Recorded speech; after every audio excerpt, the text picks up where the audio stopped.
Hi, I'm Haviland Maxwell, and I'm here with Amy K. Watson, and her business is Career Leadership Alignment. Amy, how are you doing today? I'm doing great. Good. Welcome. We're going to dig right in because I know people have a lot of questions about what you do. We're going to answer those today, right? Yep.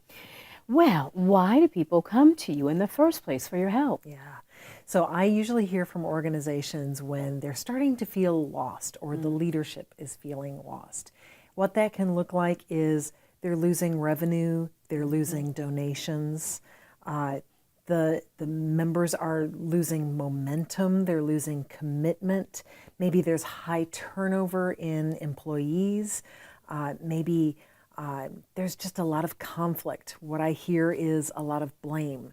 So Finger pointing. finger pointing, yeah, absolutely. So the members or the employees are pointing fingers at the leadership. The leadership is saying, yeah, but if we had better employees or better members, then everything would be okay.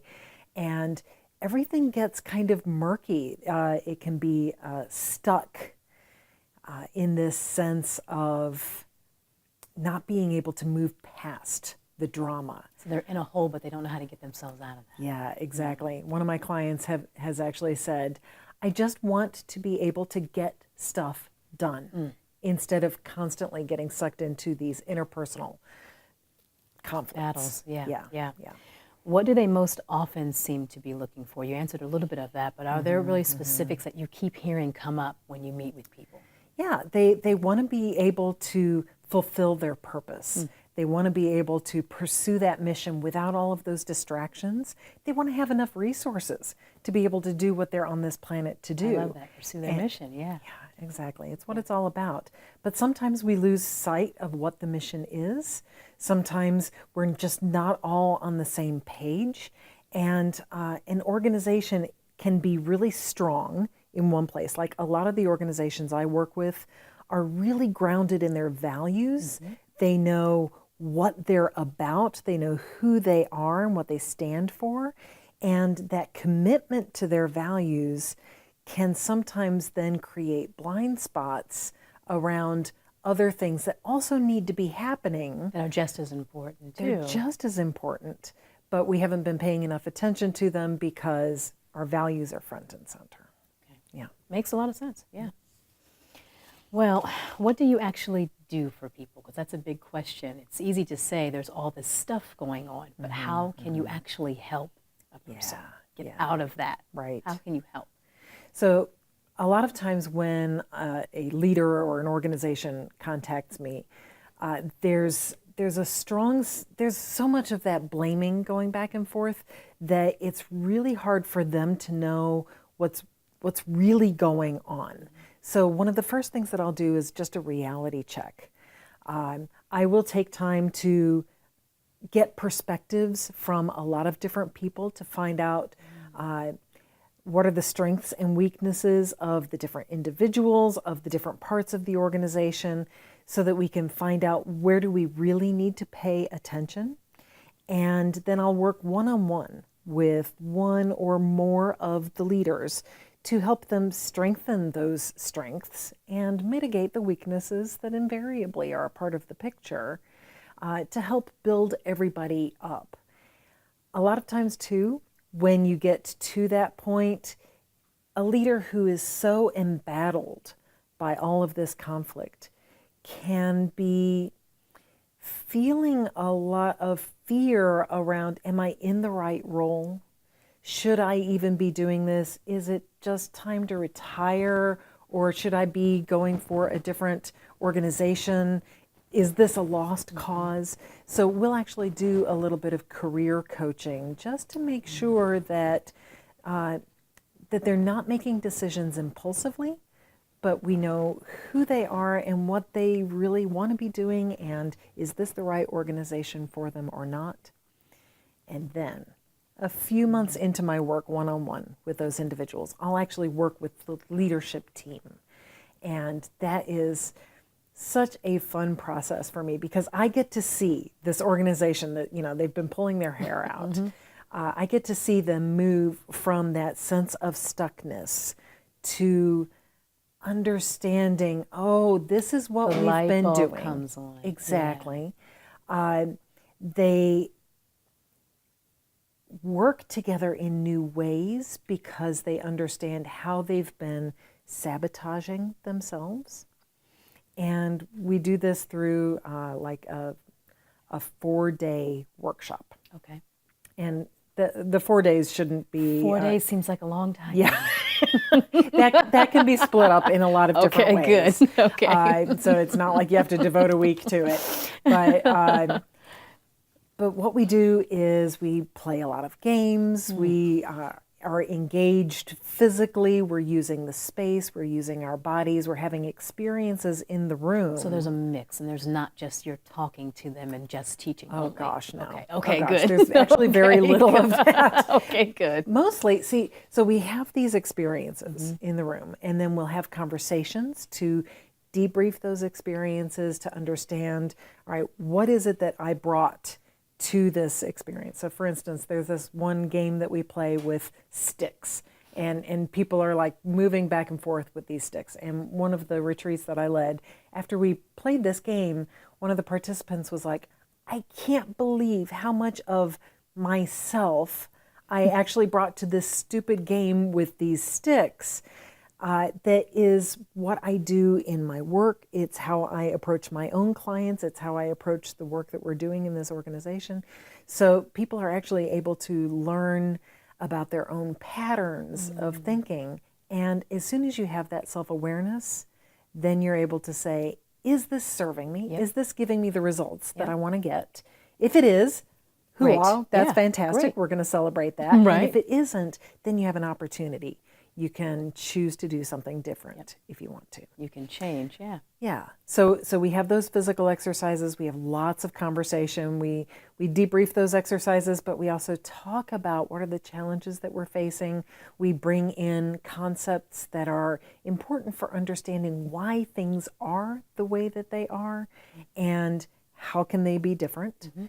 So then we have lots of conversations about what are we going to do to change things.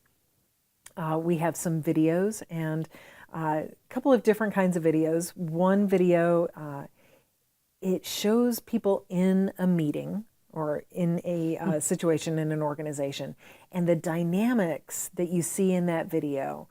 I've had participants tell me that it's just eerie to see that because it's so familiar. It's very similar to what they've been experiencing. It's what they've been experiencing, and it's not just what they've been experiencing, it's what they've been ashamed to acknowledge is what's happening. They don't want to say it out loud. Yeah, they don't believe that anybody else has ever experienced this. And the time when they're going through it, they feel like they're the only ones. It feels terrible. And then they see it on the screen and they realize, okay, it's not just us. And then we get to see a different way of approaching the same situations, but in a more healthy way.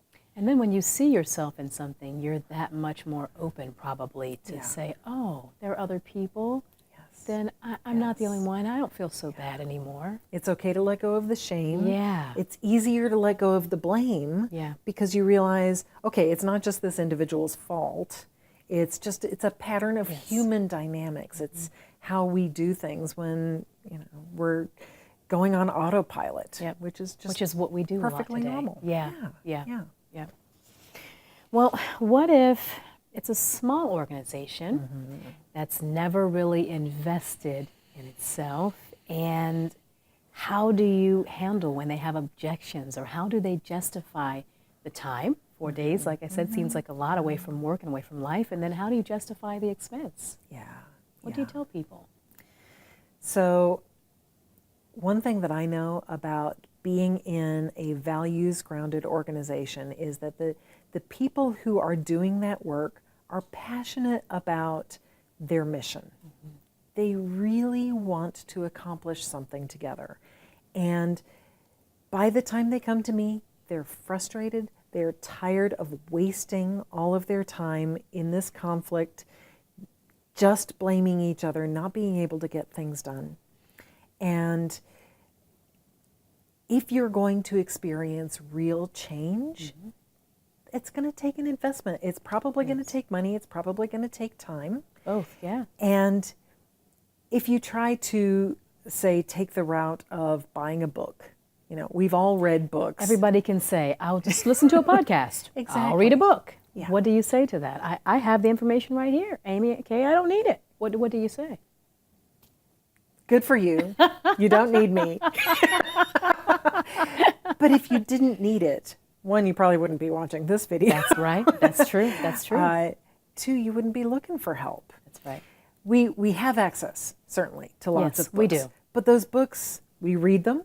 1 month later, Yeah. you're like, okay, that was really life-changing then. And now I feel like I don't have the tools anymore. That's right. So I have a friend who calls it shelf help It is. because it just sits on the shelf. Yeah. You love it when you're in it. You feel like your life is changing. And then, like you said, you close the book. Yeah. And then it gets dusty, probably. So what we do is, 4 days feels like it's a long time, and that's if you do it all at once and it's compressed. But even at that, every night you're going to bed, you're sleeping, your brain is ruminating on what you learned that day. You're coming back, you're reviewing, you're learning more stuff, you're applying the next day. It's becoming a part of how you are wired. And that's important. You're changing that wiring. Yes. Changing those behaviors after that, too. Yeah. So real change takes time. It does. It takes focus. It takes a lot of conversation. Without conversation with your peers, it doesn't get hardwired as well. And another really powerful thing about going through it all together as a group is that you have that sense of momentum that we are doing this. This is our project. You're this not is our going it alone. initiative. Yes.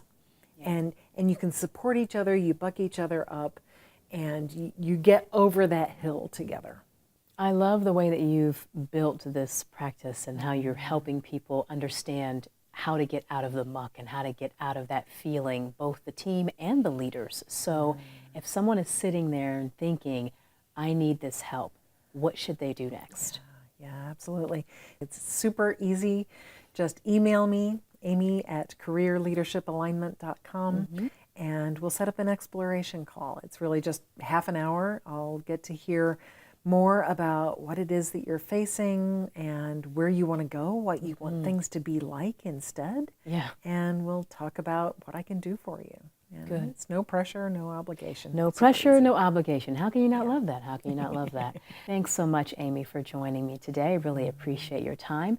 And you can learn more about what Amy does and how she can help you fulfill your purpose at careerleadershipalignment.com.